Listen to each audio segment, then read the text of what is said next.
오늘 읽은 본문 말씀 중심에서 모태죄인이라는 제목의 하나님 말씀 드립니다.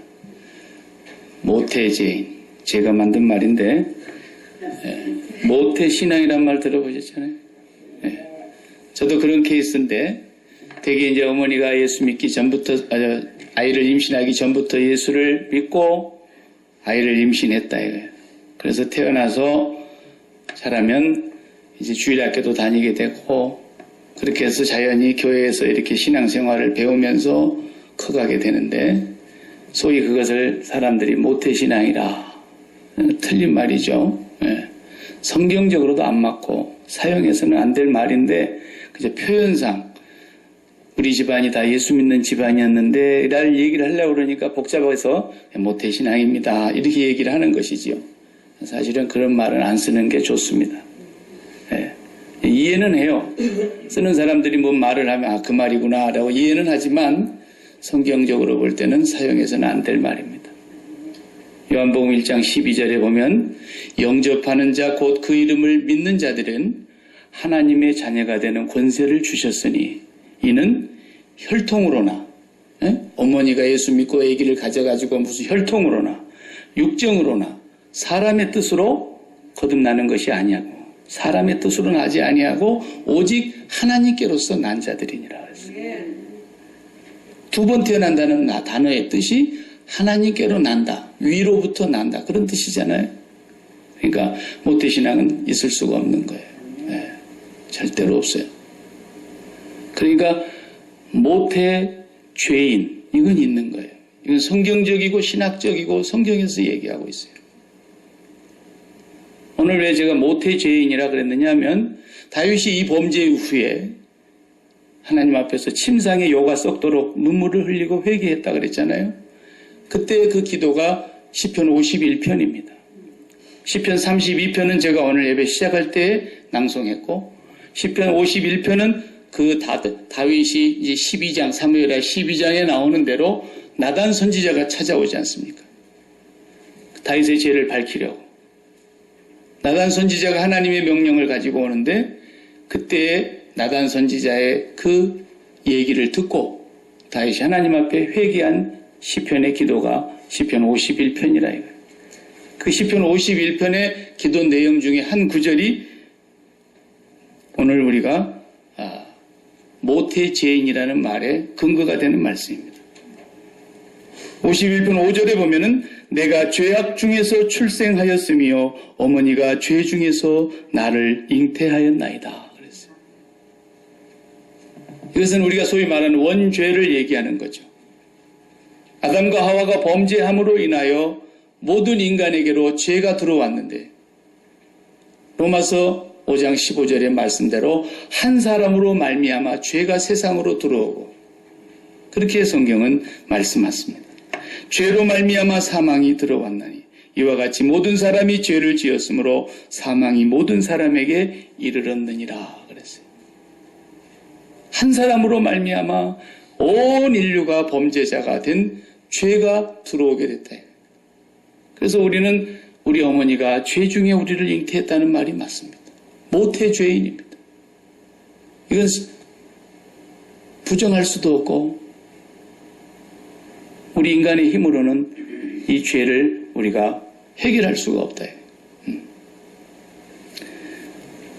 어떤 사람은 이것에 불만을 품는 사람이 많이 있습니다. 그렇지만 우리가 상식적으로 보아도 내가 좋아하는 무슨 미식 축구팀이 이겼다. 그러면 좋아가지고 하루 종일 싱글벙글하고 다녀요. 지가 싸웠나요? 지가 했나요? 지가 뛰었나요? 그런데 대표로 뛰었기 때문에 대한민국 선수가 우리 미국에 가서 살고 있어도 이겼다 그러면 괜히 기분이 좋고 누구하고 싸워서 이겼대? 일본하고 싸워서 이겼대. 더 좋아 기분이. 왜 그래요? 대표로 뛰었기 때문에. 인류의 대표인 아담과 하와가 범죄함으로 인하여 모든 사람에게 죄가 들어오게 됐습니다. 그래서 인간은 태어날 때부터 죄인으로 태어나는 겁니다. 성선설이 아닙니다. 우리는 죄인으로 태어났기 때문에 아무도 죄를 가르쳐준 사람이 없어도 한 살만 먹으면 그때부터서 죄를 범하게 됩니다. 엄마가 눈을 크게 뜨면 이건 맞을 짓을 했구나. 그리고 그 다음부터는 거짓말을 배웁니다. 누가 가르쳐 줬겠습니까? 다 죄인입니다. 모든 사람은 모태로부터 죄 중에 잉태하였고 죄악 가운데서 출생하였고 죄인으로 사는 거예요. 네. 그러니까 우리는 서로에 대해서 용납해야 될 이유가 거기 있는 겁니다. 니나 나나 하나님 앞에 서면 똑같다는 거예요.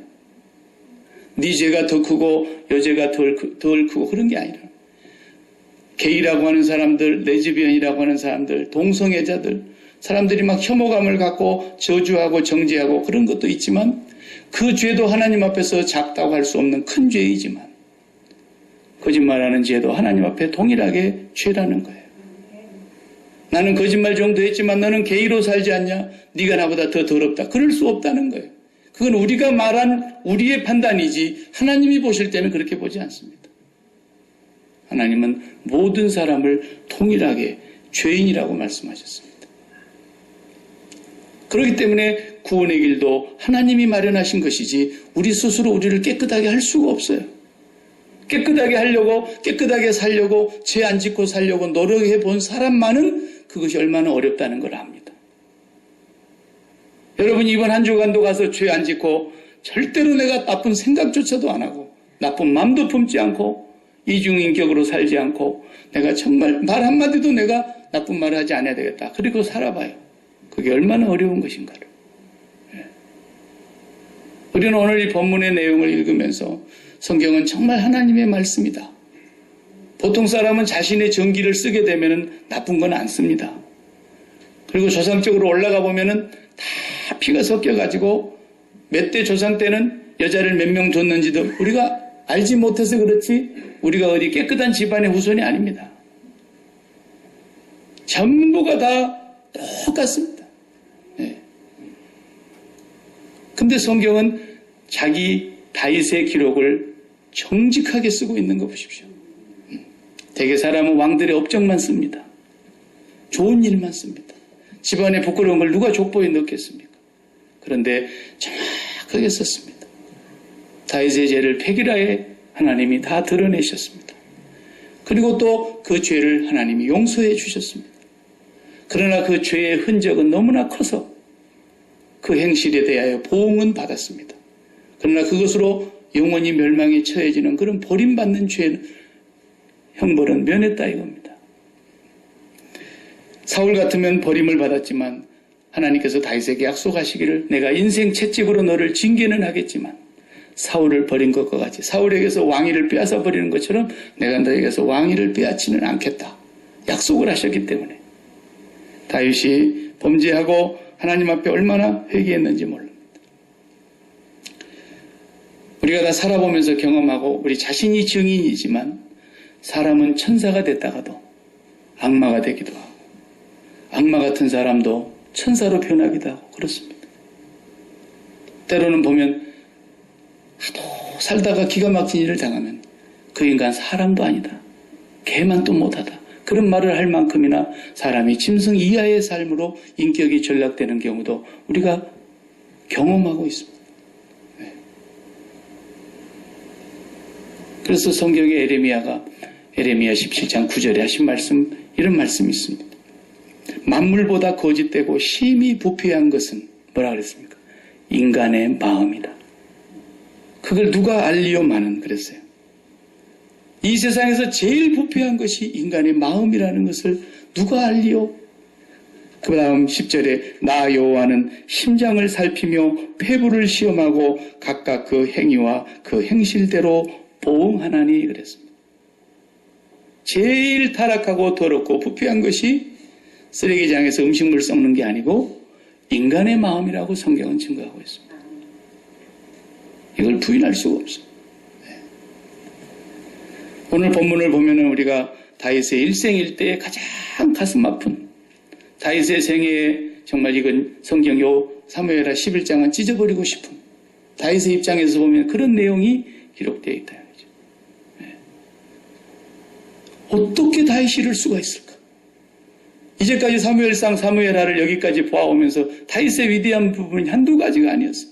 골리앗을 넘어뜨리던 그 정말 믿음으로부터 출발해서 사울왕을 단칼에 목을 베버릴 수도 있는 그런 순간순간마다 하나님을 먼저 생각했던 다윗이었고, 자기가 어디로 이동해 갈 때도 가야 됩니까 말아야 됩니까 물어가면서 움직였던 다윗이었고, 어떻게 다윗이 이럴 수가 있어요? 다윗의 생각 속에 하나님이라고는 손끝만도 찾아볼 수 없는, 완전히 하나님의 존재 자체가 부정이 되고 실종돼 버리지 않고서야 이럴 수가 없는 이런 죄를 다윗이 본받고 있는 거예요. 우리가 오늘 다 읽지 못했고 마지막 절까지 다 못 보았지만 마지막 절의 결론에 가서 마지막 문장이 뭐라고 했습니까? 마지막 문장, 다윗의 행위가 행한 일이 여호와 보시기에 악하였더라, 이렇게 되어 있습니다. 마지막 절이 그렇게 되어 있어요. 하나님이 천지를 창조하시고 마지막 하신 말씀마다 뭐라 했어요? 매 끝날에 끝부분에 가서 하나님께서 그 지으신 것을 보시니 하나님 보시기에 좋았더라. 이게 선이라는 뜻입니다. 그런데 하나님께서 그 말씀에 정반대되는 하나님이 다윗의 그 행한 일을 보시기에 악하였더라, 이렇게 성경은 말씀하고 있습니다. 뒤에까지 읽어보면은 그 내용이 다 있지만 이미 성경 공부하면서 여러분들도 문제에 답을 쓰시고 하셨기 때문에 알지만 간단히 오늘 본문을 요약을 해보면 내용이 그렇습니다.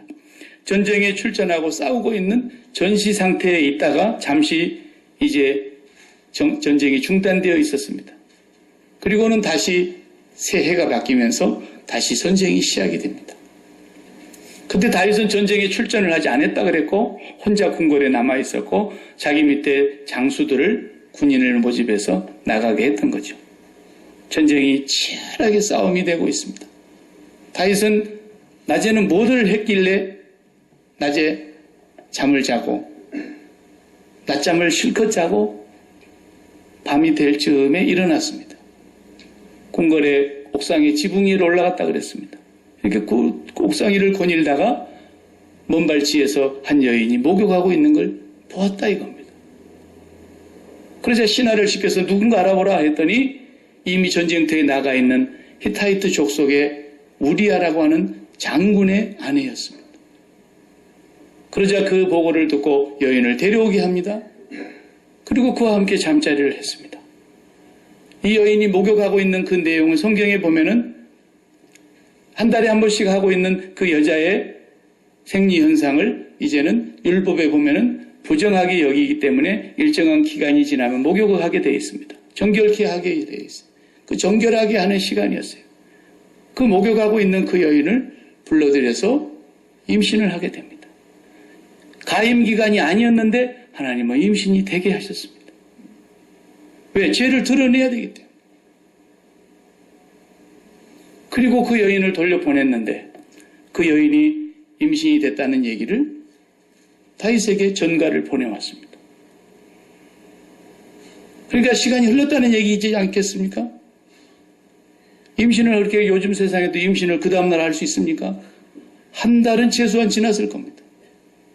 그리고 연락이 오니까 다윗이 덜컹했겠죠.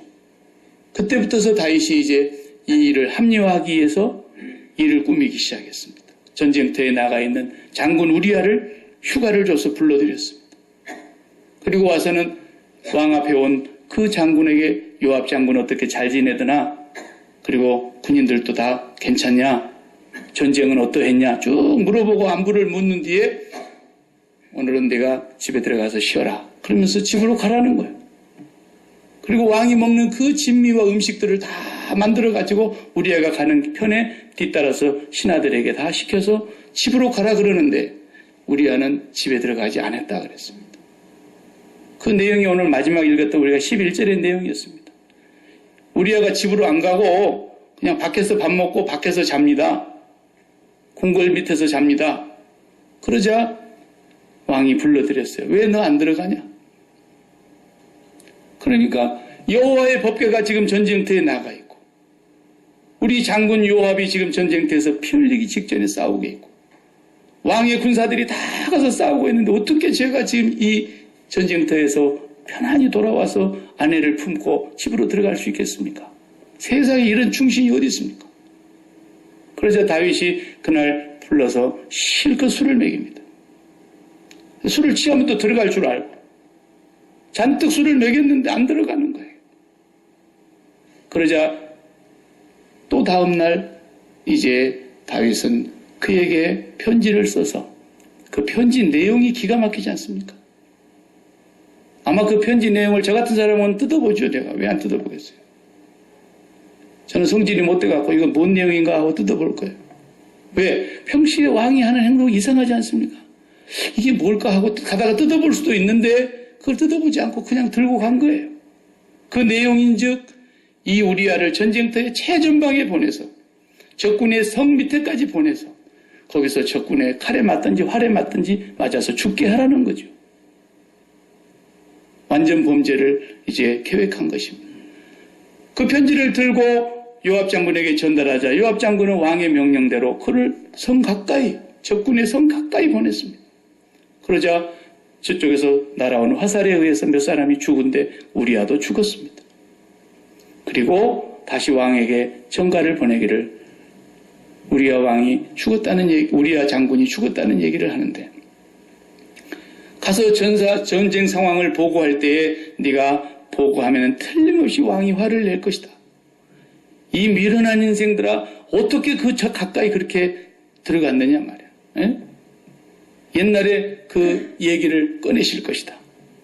아비멜렉이 기드온 시절에 반란을 끼머해가지고 나라를 뒤집으려고 그럴 때 그 아비멜렉을 잡아 죽이려고 그러는데 얘가 멀리 갔지 않냐.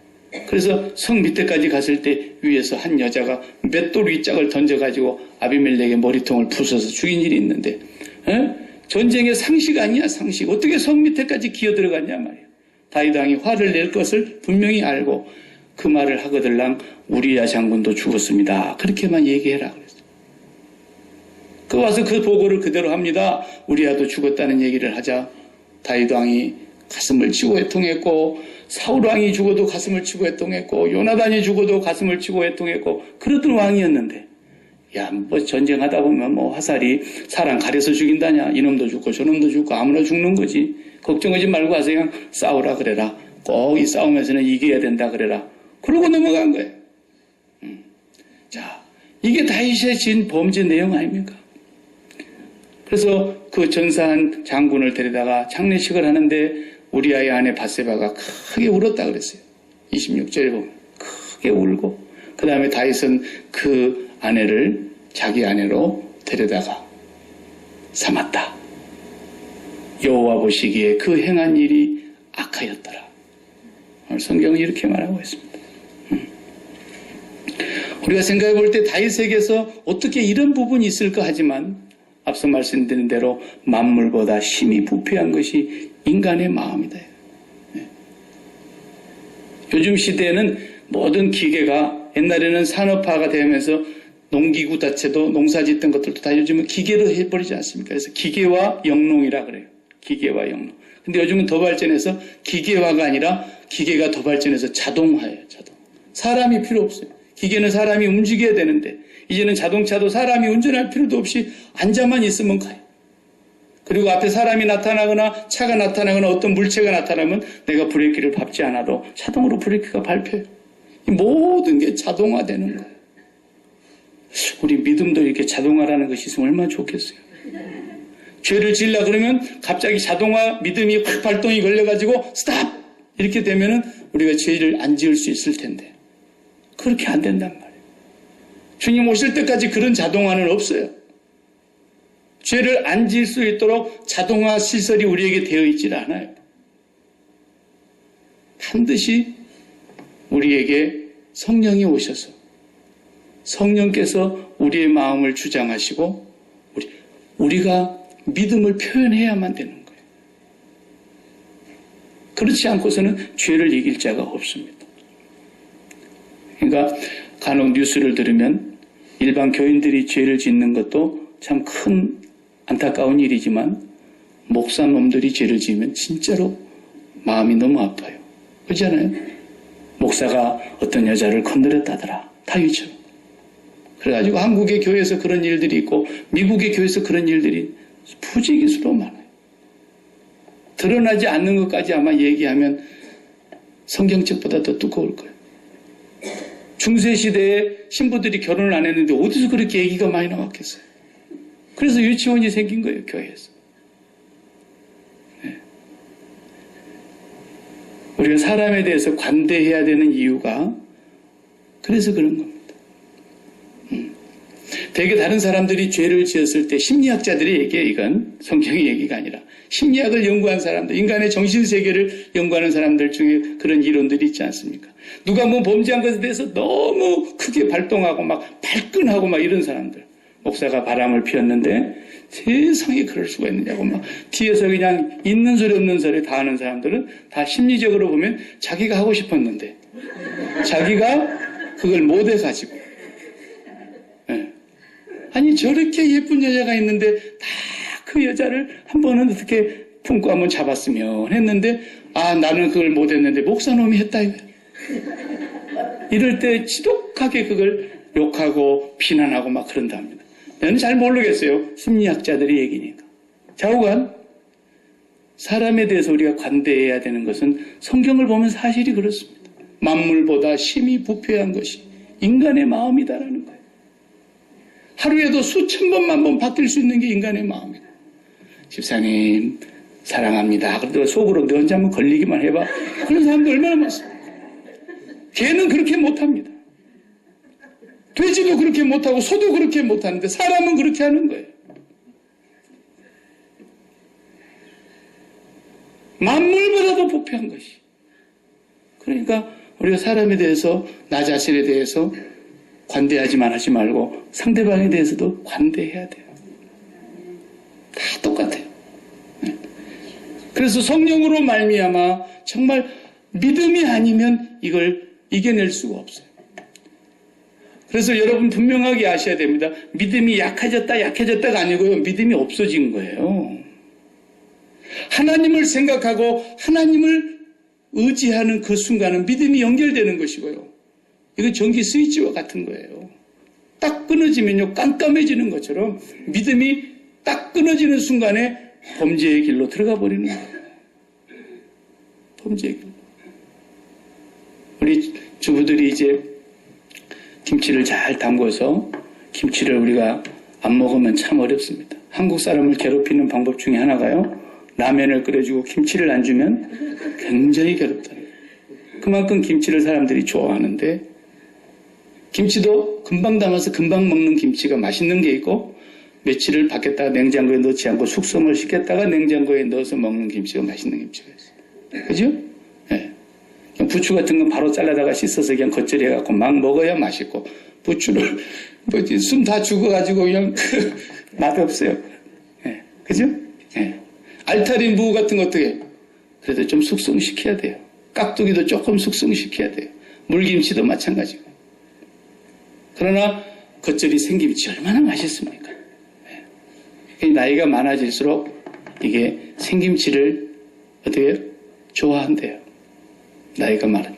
그냥 몸이 산성이 돼서 알칼리를 받아들이기 쉽다 이거죠. 연세가 많아지면 몸이 다 산성이 되지, 산성이 더 많아지지 않습니까? 그래서 신김치를 조금만 먹으면 그냥 눈이 막 식초 먹는 것처럼 힘들어진다는 것이죠. 그런데 신앙생활에 있어서 이 생김치하고 묵은 김치하고 이 원리가 있어요. 예수 믿는 사람들은 반드시 생김치로 먹으면 안 됩니다. 무슨 얘기냐? 우리의 삶 속에서 무슨 일을 만나든지, 사람을 만나서 어떤 관계 속에서 문제가 있든지, 사업을 하는 중에 사업에 문제가 왔든지, 내 몸뚱아리에 건강에 어떤 신호가 문제가 왔든지, 자식을 키우면서 자식과의 관계가 있든지, 어떤 이웃과의 인간관계에 문제가 있든지, 어떤 현실이든지 우리는 그 현실을 제1의 현실로 먹으면 안 된다 그랬어요. 그렇게 그런 걸 생김치로 먹으면 안 돼요. 우리는 제1의 현실, 그걸 모든 것이 눈에 보이는 게 현실이라 그랬잖아요. 나타날 현, 열매, 실. 눈에 나타나 있는 모든 것이 현실인데, 현실이라고 해서 다 나에게 영향이 있는 건 아니에요. 어젯밤에도 막 백인 우월주의자들이 차를 밀어가지고 얼마나 많은 사람이 다치고 죽었습니까? 그래도 현실은 나하고 상관이 없어요. 눈에 보이는 현실이지만 내가 먹는 것만 나에게 현실이 되는 거예요. 몇 명의 자녀가 죽었다 그러는데도 나에게 지금 아무렇지도 않고 여러분 지금 이러고 있잖아요. 거기에 우리 자녀가 다쳤다 그래봐요. 그 현실을 내가 먹었기 때문에 난리가 나는 거예요. 마찬가지로 예수 믿는 사람은 어떤 현실이 일어나도 존재의 순서부터 먹어야 돼요. 존재의 순서. 이게 뭐냐? 하나님이 먼저 계신다라는 거예요. 하나님이 먼저 아신다라는 거예요. 하나님의 먼저의 계획과 섭리와 그 뜻 속에 있다라는 거예요. 그래서 하나님만 우리 예수 믿는 사람에게는 생김치예요. 우리는 그 외에 다른 생김치를 먹으면 안 돼요. 오늘도 우리가 주님의 살과 피를 먹는 이유는 이것이 우리의 참된 양식이고 참된 음료이기 때문에 그런 거예요. 다른 건 다 익혀서 먹어야 돼요. 바세바가 막 잠자리 나귀 같은 옷을 입고 목욕을 했는지 어쩐지 모르겠지만 좋아요. 사람에 따라서 눈꺼풀이 안 감기게 만들어 놓으셨다면 어떡하겠습니까? 안 감기니까 본다지만은 눈꺼풀은 어떤 때는 눈으로 감으라고 만들어 놓은 거예요. 이게 잠잘 때 안 감긴다고 생각해 보세요. 감기니까 얼마나 감사합니까? 그래서 보지 말아야 될 것이 있을 때는 눈을 감으라고 눈꺼풀이 감기는 것이고 안 볼 수 있어야 되는데 어디 사람이 그럽니까? 좋다 이거예요. 거기까지는 우리가 양보합시다. 그래도 그 여인이 앞에서 어른거려도 그걸 생김치로 먹으면 안 된다는 거예요. 그건 익혀서 냉장고에 넣어놔야 돼요. 그 말이 무슨 말이세요? 내 생각을 하나님께로 넘겨야 된다고 말이에요. 그리고 계속 생각해 보는 거예요. 하나님, 집을 사야 됩니까? 말아야 됩니까? 나도 정말 저런 집 하나 있으면 좋겠다. 그런 생각이 들어도 내가 저런 차 하나 몰고 다니면 좋겠다. 그래도 그것을 바로 생김치로 먹으면 안 된다라는 거예요. 예수 믿는 사람. 그것을 냉장고에 넣어놨다가 그것을 하나님께로 넣어놨다가 하나님의 생각이 그 생각과 내 생각이 맞을 때 그게 어느 날 내 앞에 와 있는 거예요. 그래서 우리는 매 순간순간마다 제1의 현실은 존재의 순서부터 먹는 거예요. 하나님이 먼저 계셨습니다. 하나님이 계신다라는 거예요. 하나님이 보신다라는 거예요. 하나님이 들으신다라는 거예요. 보이지 아니하신 하나님이 알고 계신다라는 거예요. 다윗이 항상 그렇게 살다가 한순간 그걸 망각하는 순간에 넘어진 거예요. 우리는 오늘 무엇을 바라다 보는 겁니까? 예수 그리스도를 바라다 보는 거예요. 주님의 십자가를 바라다 보면서 그분의 살과 피를 양식으로 날마다 먹는 거예요. 나는 주여 이 세상에 대하여 죽었습니다. 그 말은 이 세상에는 나이가 먹을 생김치가 없습니다. 그 말이에요. 나는 예수 그리스도로 말미암아 하나님께 대하여서만 삽니다. 이것이 바로 하나님이 우리가 먹어야 될 생김치다 이 말이에요. 매 순간순간마다. 기분 나쁜 사람이 있어도 싫어 그러지 말고 싫어 그것은 생김치로 먹는 사람이에요. 그걸 하나님께로 딱 저장해 놔두세요. 그리고 하나님 앞에서 주님의 십자가를 바라다 보면서 깊이 기도하고 묵상해 보라는 거예요. 그러면 그건 내가 그렇게 당장에 먹을 생김치가 아니다는 거죠. 네. 여러분 생각대로 되는 일이 몇 개나 있었습니까? 인생 살면서. 여러분 마음속에 여러분의 계획대로 안 되는 일들이 많고 여러분의 뜻대로 되지 않은 현실들이 너무너무 많아도 그것을 당장에 내가 먹고서 그냥 소화도 못 시키려면서 계속 그러고 있다가 배탈 나지 마시고 하나님 한 분만 생김치로 드셔봐요. 그러면은 다윗과 같은 범죄가 우리 앞에 펼쳐져도 우리가 넘어지지 않을 수 있어요. 다른 방법이 있나요? 어떤 상황 속에서도 주님의 십자가를 생각하고 주님의 살과 피를 기억하면서 나를 위해 나를 죄악 가운데서 건져내시고 영원히 저주를 받을 그 죄악 가운데서 주님이 대신 저주를 받으신 그 십자가에 흘리신 보혈과 지키신 살을 우리가 기억하면서 매일 먹고 마시라는 거예요. 이럴 때만이 우리는 이 죄악 가운데서 자유함을 얻을 수 있어요. 사람은 그렇지 않으면 다 괴물로 변하는 겁니다. 괴물로 변하는 거예요. 괴물이라 그래서 꼭 저렇게 성적으로 도착증에 빠져서 저렇게 살아가는 사람들만 괴물이 아닙니다. 아이를 화장실에서 나와가지고 그냥 갖다 버리고 유기하는 그런 미혼모가 괴물이 아닙니다.